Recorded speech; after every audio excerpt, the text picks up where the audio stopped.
সুন্দর ভিউটা, তাই না? এটা হলো আমাদের বিএনবির পাশে। তো ইউকেন হাব থেকে আমরা বিকেলে এখানে এসেছিলাম একটু ঘুরতে। এখানে ওই ড্যাফোডিলস আর হায়াসিন্থের চাষ হয়েছে, আর এর পরে লাস্ট অফ এপ্রিল থেকে টিউলিপটা ব্লুম হয়। আজকে আমাদের এখানে লাস্ট ডে, কালকে ফেরার বাস আছে অ্যামস্টারডাম থেকে সকালে। তো কালকে সকালে আপনাদের সাথে দেখা হচ্ছে অ্যামস্টারডামের ব্লগ নিয়ে। এই যে আমরা চলে এসেছি অ্যামস্টারডাম সকালের, এটা সকালে, তখন বাজে ওই 7:30 8টা মতো বাজে। আর আমাদের এখান থেকে 11:30টার সময় বাস আছে। তার আগে যতটুকু টাইম আছে আমরা ভেবেছি এই অ্যামস্টারডামের পুরো সিটি সেন্টারটা যতটা পারবো একটু ঘুরে নেব। খুব সুন্দর কিন্তু বলো, হাই করলো দেখে। তো তাহলে চলুন, আপনারা রেডি তো আমার সাথে সাথে অ্যামস্টারডামটা ঘুরে দেখার জন্য? আমাদের এখানে এসে সবথেকে যেটা বেশি ভালো লেগেছে সেটা হলো এখানকার মানুষের ব্যবহার খুবই ভালো।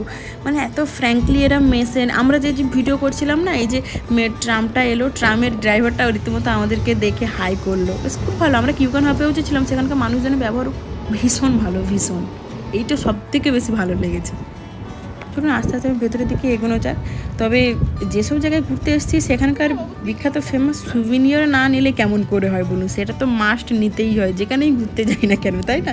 তো এখানে আমরা একটা দোকানে দেখে ঢুকেছিলাম, তো এখান থেকে টুকটাক নিজেদের পছন্দের মতো কিছু সুভিনিয়র দেখে কিনে নিচ্ছিলাম আর এই আর কি। এইগুলো আমরা নিয়ে এসেছি বলো, সাইকেল। চলুন তো এবার সামনের দিকে এগোনো যাক।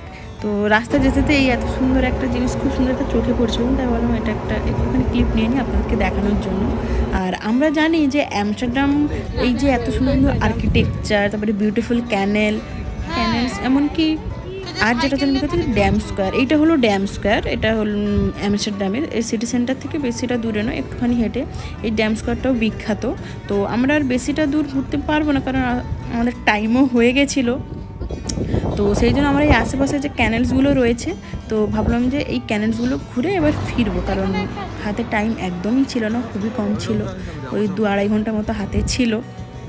তো আর আমরা একদম সকাল সকাল এসেছিলাম, তো তাই চারিদিকটা একটু ফাঁকাও ছিল।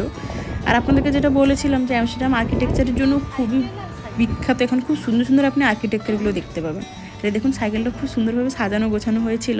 তো আমাদের হাতে টাইম কম ছিল বলে না, সেই জন্য আমরা খুব একটা বেশি দূর জায়গা ঘুরতে পারিনি, আশেপাশটা একটু ঘুরেছি। এবার আমাদেরকে ফিরতে হবে, খাওয়া দাওয়া করে আমরা একদম বাসে উঠবো। ওই 11:30টার দিকে আছে, আপনাদেরকে তো বলেইছি।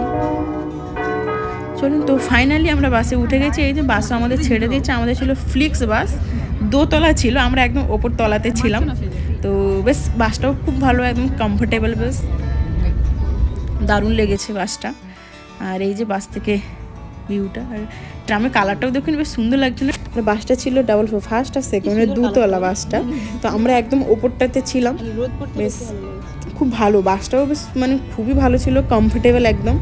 আর যেটার জন্য এই যে বিখ্যাত হাওয়া কল যেটাকে আমরা বলি, খুব সুন্দর লাগছে না দূর থেকে। আবার এখানে আমাদের ওই আধা ঘন্টা মতো ব্রেক ছিল, লাঞ্চ টাইম ছিল, কারণ 6-7 ঘন্টার জার্নি, তো ওই ব্রেক টাইম দিয়েছিল, লাঞ্চ টাইম। তো এখান থেকেই আমরা ওই কিছুটা খাওয়া দাওয়া করে নিয়েছিলাম। এই যে আমি নিয়েছিলাম তার সাথে সাথে চকলেট, তো সেটা নিয়ে এবার বাসের দিকে ওঠা যাক, টাইম হয়ে গেছে আমাদের। এই যে ফাইনালি আবারও বাস ছেড়ে দিয়েছে রীতিমতো। আর বাইরের দিকটা শুধু দেখুন সবুজে সবুজ। এই যে এটা একদম ওপরে পুরো সামনে থেকে ভিউটা নেওয়া, কারণ আমরা একদম ফার্স্টে বসেছিলাম, সিট পড়েছিল, বেশ দারুণ লাগছিল দেখতে।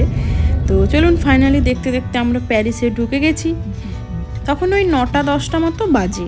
এই যে জায়গাটা গারে বেরসি সেইনে, এই জায়গাটা থেকে অনেক দূর দূরান্তের সমস্ত বাস এখান থেকে ছাড়ে, যে ফ্লিক্স বাস আরও যে কোম্পানির যেসব বাসগুলো আছে, তো এখান থেকে ছাড়া হয়। এই যে আমাদের মধ্যেও একটু কথাবার্তা চলছিল, আবার কবে কি দেখা হবে না হবে, তো সেটা নিয়ে।